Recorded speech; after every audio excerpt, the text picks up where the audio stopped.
అందరికీ నమస్కారం. ఈరోజు ఒంగోలులో బాలినేని ఫ్లెక్సీల రచ్చ మామూలుగా లేదు. ఆయన జనసేన పార్టీలోకి కూడా స్వాగతం తెలుపుతూ కూడా మెగా ఫ్యాన్స్ ఇక్కడ అనే పేరుతోటి కూడా డుంబు ఆధ్వర్యంలో ఒంగోలు కలెక్టరేట్ వద్ద కూడా ఫ్లెక్సీలు ఏర్పాటు చేయడం జరిగింది. ఈ ఫ్లెక్సీల్లో కూడా మెగా ఫ్యాన్స్ వారికి సంబంధించినటువంటి ప్రతినిధులు కూడా ఈ ఫ్లెక్సీల్లో వాళ్ళు కింద ఫోటోలు కూడా వేసుకోవడం జరిగింది. అదేవిధంగా మనం ఆ ఫ్లెక్సీకి సంబంధించినటువంటి వివరణ చర్చ మొదలుపోయే ముందు కూడా మా పాప ఒక పద్యం పాడిద్ది.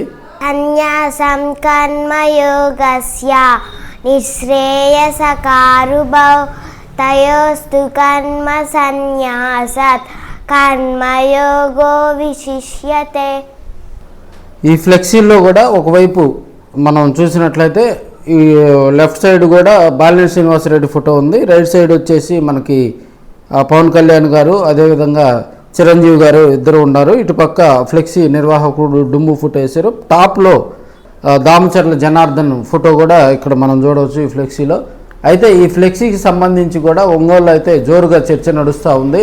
అయితే టీడీపీ శ్రేణులు అయితే బాలినేని శ్రీనివాసరెడ్డి గతంలో ఎమ్మెల్యేగా పనిచేసేటప్పుడు 2019 నుంచి 2024 వరకు కూడా ఎమ్మెల్యేగా పనిచేసేటప్పుడు తమపై అక్రమ కేసులు పెట్టి మమ్మల్ని బాగా ఇబ్బంది పట్టారు అని చెప్పి కూడా తెలుగుదేశం పార్టీ తెలుగు యువత నాయకులు మొత్తం శ్రీను ఆధ్వర్యంలో కూడా ఆ ఫ్లెక్సీని తొలగించడం జరిగింది. అయితే తమ బాసు దామచర్లకు బాలినేని సారీ చెప్పాలని కూడా వాళ్ళు డిమాండ్ చేస్తూ ఉన్నారు. ఒంగోలులో దామచర్ల బాలినేని వీరిద్దరికి మధ్య కూడా పచ్చగడ్డి వేస్తే బొగ్గుమనే పరిస్థితి నెలకొని ఉంది. 2024 ఎన్నికల్లో ఆయన ఓటమి అనంతరం కూడా బాలినేని యూటర్న్ తీసుకొని జనసేన పార్టీలో చేరేందుకు కూడా దాదాపుగా ఈ నెల 26వ తేదీ కూడా జనసేన పార్టీలో చేరేందుకు కసరత్తు చేసుకొని ఉన్నారు.